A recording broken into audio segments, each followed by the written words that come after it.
నమస్తే, welcome to 99 TV. నేను ప్రియాంక. ఒక్క రోజు వేడుక, కొన్ని గంటల హడావిడి, బంధుమిత్రుల కోలాహలం, రంగురంగుల విద్యుత్ కాంతులు, నోరూరుంచే విందులు.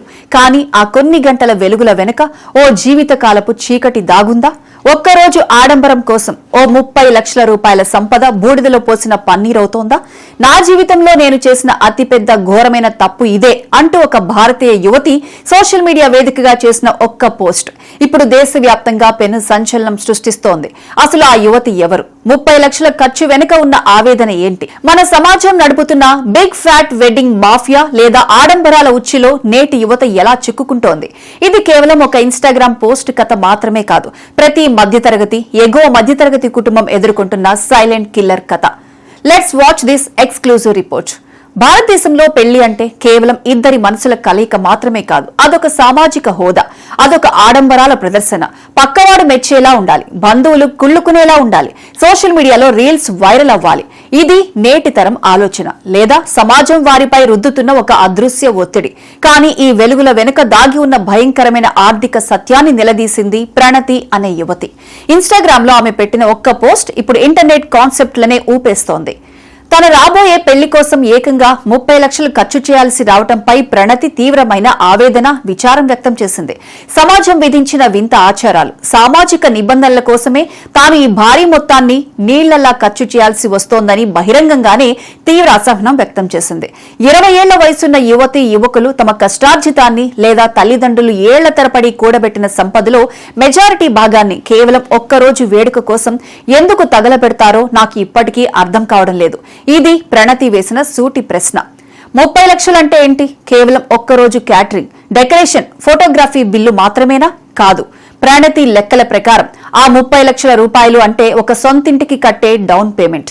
ఆ 30 లక్షలంటే ఒక కొత్త వ్యాపారానికి వేసే గట్టి పునాది. ఆ 30 లక్షలు అంటే ఏళ్ల తరబడి మహిళలు క్రమశిక్షణతో చేసే రోజులు, నెలలు, ఏళ్ల తరబడి డబ్బు రూపంలో దాచుకునే ఆర్థిక భద్రత. కానీ ఒక్క రోజుల సమాజం మెప్పు పొందేందుకు ఆ భారీ మొత్తాన్ని వృధాగా బూడిదలో పోస్తున్నాం అనేది ఆమె ప్రధాన ఆరోపణ. ఈ కథ ఇక్కడితో ఆగలేదు. ఈ 30 లక్షల వెనుక ఉన్న అసలైన స్వేచ్ఛా సూత్రాన్ని ప్రణతి ఆవిష్కరించింది. ఒకవేళ ఈ 30 లక్షలను ఆదా చేసుకుంటే ఒక యువతి లేదా యువకుడి జీవిత గమనమే మారిపోతుందని ఆమె స్పష్టం చేసింది. ఈ డబ్బు ఇచ్చే ఆర్థిక వెసులుబాటుతో నచ్చని ఆఫీస్ కల్చర్, వేధింపులకు గురిచేసే బాస్, ఉన్న ఉద్యోగాన్ని భయం లేకుండా త్యజించవచ్చు. మానసిక ప్రశాంతత లేని, ఉక్కిరిబిక్కిరి చేసే చెడు బంధాల నుంచి ధైర్యంగా బయటకు రావచ్చు.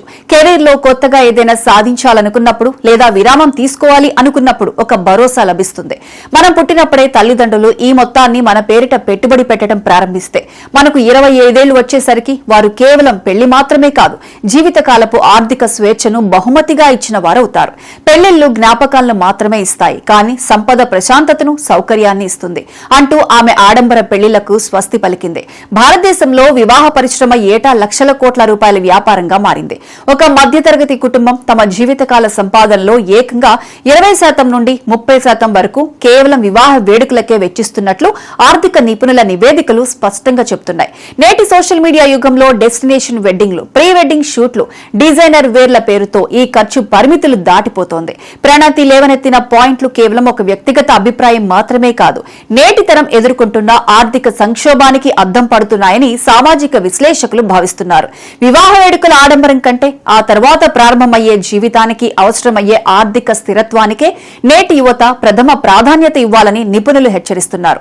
చూశారుగా, కొన్ని గంటల పాటు జరిగే ఆడంబరం కోసం జీవితకాలపు ఆర్థిక భద్రతను పణంగా పెట్టడం అవసరమా? లోకం ఏమనుకుంటుందో అనే భయం కన్నా మన భవిష్యత్తు ఎలా ఉంటుందో అనే నిలకడైన ఆలోచనే మిమ్మల్ని కాపాడుతుంది. ప్రణతి వేసిన ప్రశ్న ఇప్పుడు లక్షలాది మంది యువతీ యువకుల గుండెల్లో మొదలవుతోంది. మరి ఈ బిగ్ ఫ్యాట్ వెడ్డింగ్స్ అనే ఆడంబరాల సంస్కృతికి అడ్డుకట్ట పడుతుందా? యువత ఆర్థిక స్వేచ్ఛ వైపు అడుగులు వేస్తుందా? ఇది నేటి సమాజం తనను తాను ప్రశ్నించుకోవాల్సిన నిజమైన ప్రశ్న.